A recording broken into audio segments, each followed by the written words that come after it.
All right, let's get right back to it. 3:22 in the afternoon. Matthew Continetti is my guest via the telephone. Some of his writings, The K Street Gang, The Rise and Fall of the Republican Machine, the prosecution of Sarah Palin, that's really what we're talking about now, how the elite media tried to bring down a rising star. I think it's not how they tried. I think it's how they're trying, right, actually. You know, am I just a I want to also welcome back Chuck Heath, of course, the father of Sarah Palin, a hometown guy here. Hey, Chuck, welcome back, sir. I'm here. Yeah, I'm here. Hey, Matthew, you go by Matthew or Matt? My brother's name is Matthew. My mom gets mad at him, calls him Matthew, and then when he's behaving, she calls him Matt. So well, my mom always calls me Matthew, and okay. that's why I write under Matthew. But my friends call me Matt, so all you right. guys can call me Matt. Well, I appreciate that, Matt.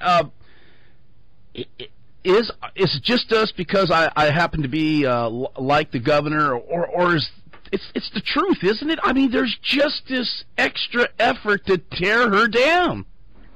It's not a black helicopter issue. It's not just a right-wing conspiracy issue. It's a fact. It's unprecedented the way they have gone after this woman. Yeah, and I think it's for a variety of reasons, and I kind of talk about them in the persecution of Sarah Palin. I think one reason why the media, the establishment media, mainstream media, got so much wrong about Governor Palin was that they felt surprised. They were totally, completely taken by surprise by this pick. It was a pick that stunned them. Here they had really never paid much attention at all to Sarah Palin, and she's now number 2 on the ticket, right, next to John McCain. And so, like I said earlier, they swarmed Alaska looking for dirt. They wanted to find everything that they could about Sarah and put it on the front pages of the papers. And then one thing led to another, and the rumors and charges just kept building. But, even more than that, then the left, the Democratic Party and the left wing in America, they saw that the one time throughout the entire campaign that John McCain was leading Barack Obama in the polls was from when he chose Sarah Palin. That's right. Through when she made her debut at the Republican National Convention, right up to, of course, the bankruptcy of Lehman Brothers, which no one could do anything about. Sure. No one running for president anyway.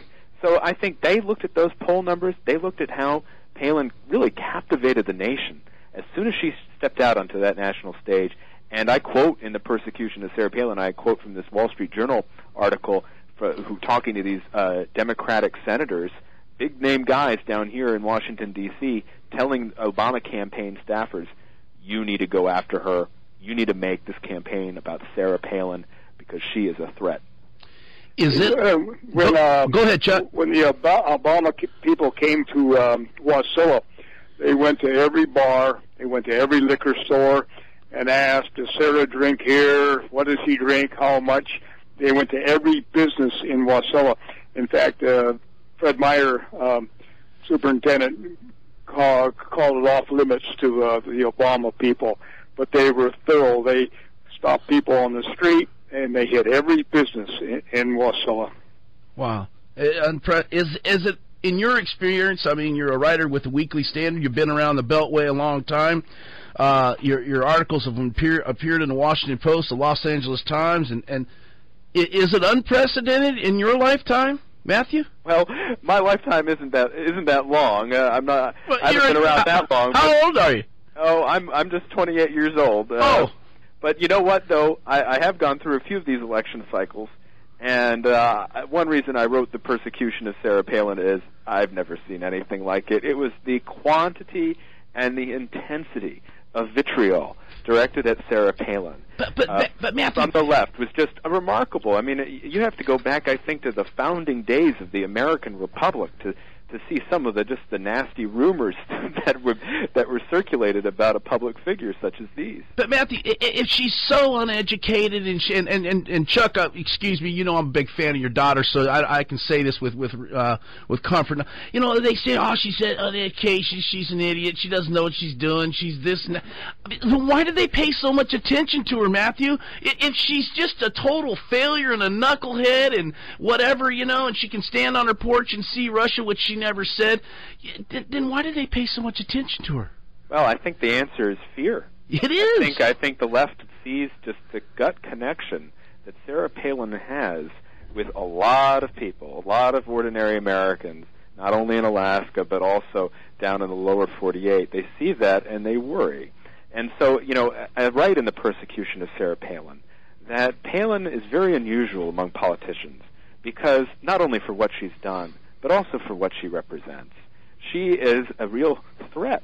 There has never been a more famous pro-life Republican woman. Yes. There really hasn't. And, I was talking earlier today with another friend, and they said, well, Phyllis Schlafly. And absolutely, Phyllis Schlafly, the great conservative activist, she was pro-life, very prominent, but she was never chosen to be the vice presidential nominee of the Republican Party.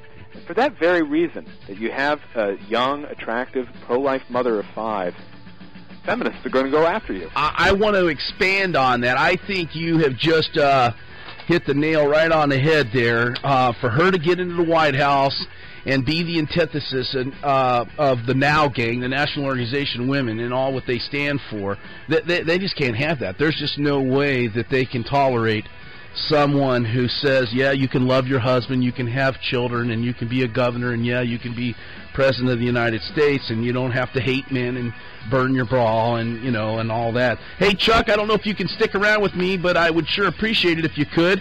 Matthew, I got time. All right, go ahead. Matthew Continetti, the author, The Persecution of Sarah Palin. Buy it today.